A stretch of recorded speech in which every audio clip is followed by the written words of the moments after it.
ہمارے یہاں آج کل بہت سارے ایسے لوگ ہوتے ہیں نا، کہتے ہیں جی ہم حدیث مارکہ خود پڑھ سکتے ہیں یا حضور علیہ السلام کی شریعت کو خود پڑھ سکتے ہیں، ہمیں کسی عالم کی حاجت نہیں ہے۔ اور میں یہ کہتا ہوں، اکثر کہا کرتا ہوں کہ عالم کی ہر حالت میں ہمیں حاجت ہے۔ ہم محتاج ہیں، کیا ہے؟ ہم محتاج ہیں ہر حال میں علماء کے۔ آج کے دور میں علماء سے اتنا مسائل یا اس بارے میں رجوع نہیں کرتے، لیکن کیا ہے، ہر کام کے اعتبار سے ہم مجبور سمجھے نا، جو لاچار ہوتا ہے اس طریقے سے لاچار ہے، چاہے وہ کام کاج ہو، چاہے ضروریات زندگی ہو، الغرض ہر اعتبار سے اگر کوئی ہم کام کرے نا، صوفیاء فرماتے ہیں اگر کوئی زندگی کا کوئی بھی کام، چاہے کاروبار کا ہو، چاہے اپنے ضروریات زندگی کا ہو، کوئی بھی ایسا کام جو تم کر رہے ہو، تو اس سے پہلے کیا کرو، علماء سے رجوع کر لو، آئیے یہ کام صحیح ہے یا غلط ہے۔ ایسا کام تو نہیں جو شریعت میں منع ہے لیکن میں کر رہا ہوں اور میں نے پوچھا نہیں، اس کی وجہ سے میں کر رہا ہوں، منع ہو،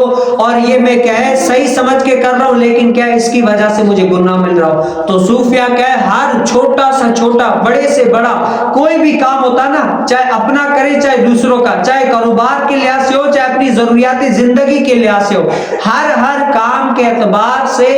کیا کرتے،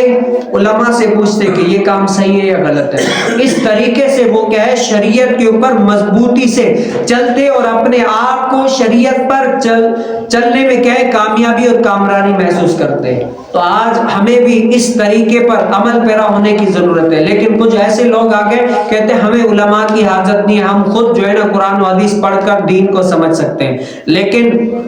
سرسری طور پر قرآن حدیث پڑھ کے بھی لوگ کیا ہو جاتے ہیں، گمراہ ہو جاتے ہیں۔ قرآن میں ہے کہ اللہ تعالیٰ کیا ہے، بہت سارے قرآن پڑھنے والے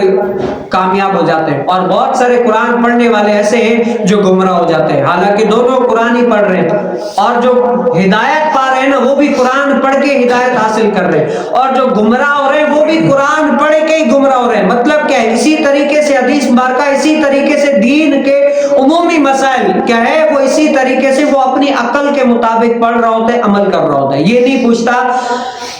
اس کے بارے میں، ایکسپرٹ سے نہیں پوچھتا کہ بھئی کسی عالم سے، کسی مفتی سے، کسی دین کے صحیح جاننے والے سے پوچھے کہ یہ میرا عمل، یہ میرا کام، یہ دین کے موافق ہے یا مخالف ہے۔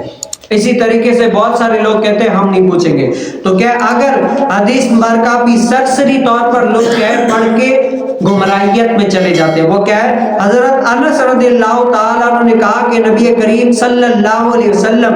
مسجد بنانے سے پہلے نا بکریوں کے باڑے میں نماز پڑھتے تھے۔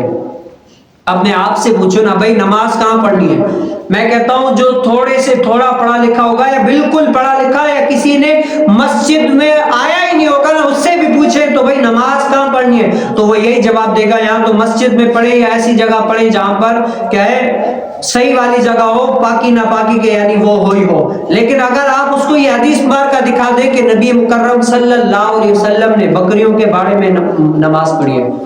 تو وہ کیا ہے یقین ہی نہیں کرے گا۔ اور اگر وہ دکھا دے کہ بھئی قرآن کے بعد جس کتاب کا رتبہ ہے نا بخاری، اس بخاری شریف میں یہ لکھا ہوا ہے کہ نبی کریم صلی اللہ علیہ وسلم نے کیا ہے بکریوں کے باڑے میں نماز پڑھی ہے، اگر کوئی ایسی سرسری طور پر پڑھنے والا صرف اردو کی کتابیں پڑھ کر سمجھ کر اس کے اوپر عمل پیرا ہو کر اور دوسروں کو عمل کرانے والا ہو، تو وہ کیا ہے کل کو بکریوں کے باڑے میں جماعت کرانے لگ جائے کہ حضور علیہ السلام کی یہ بھی سنت ہے۔ مولویوں نے یہ نہیں بتایا کہ حضور علیہ السلام کی یہ بھی سنت ہے، لیکن کیا ہے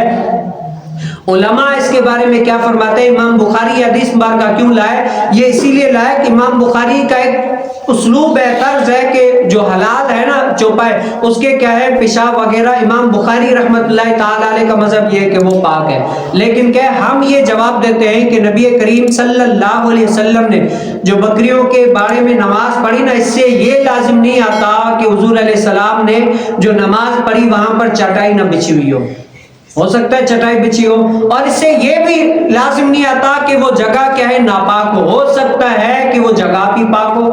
اب اس اعتبار سے آپ تھوڑا سا یہ سمجھیے گا، جیسے مثال کے طور پر میرے اور آپ کے کپڑے ناپاک ہو جائیں تو ہم اس کپڑوں کو صاف کیسے کریں گے؟ آپ یہی کریں گے کہ ہم پانی کے ذریعے سے صاف کریں گے، اس کو صحیح سے جھاڑ کریں گے، صحیح سے پانی ڈالیں گے، سرف صابن ڈالیں گے، اسی طریقے سے اور بہت ساری چیزیں اس طریقے سے کیا ہے ہمارے کپڑے صاف ہو جائیں گے۔ اسی طریقے سے بدن اگر ناپاک ہو جائے تو یہی پانی وغیرہ اسی طرح صابن وغیرہ لگا کر تو ہم کیا کریں گے اپنے کپڑے صاف کر لیں گے۔ لیکن اگر زمین ناپاک ہو جائے، زمین کے اوپر کوئی بھی جانور پیشاب وغیرہ کوئی بھی ایسی چیز کر لے جو ناپاک ہوتا ہے، اگر وہ زمین کے اوپر کر لے تو آپ بتائیں زمین پاک وہ کیسے ہوگی؟ مثال کے طور پر باہر یہ صاف شفاف چیز ہے، اگر وہاں پر کتا یا بلی یا کوئی بھی جانور پیشاب پخانہ کر دے تو وہ زمین پاک کیسے ہوگی؟ اس کے بارے میں شریعت کیا کہتی ہے کہ وہ زمین پاک اس طریقے سے ہوگی کہ یہ جو سورج کی کرنیں ہیں نا، سورج کی کرنیں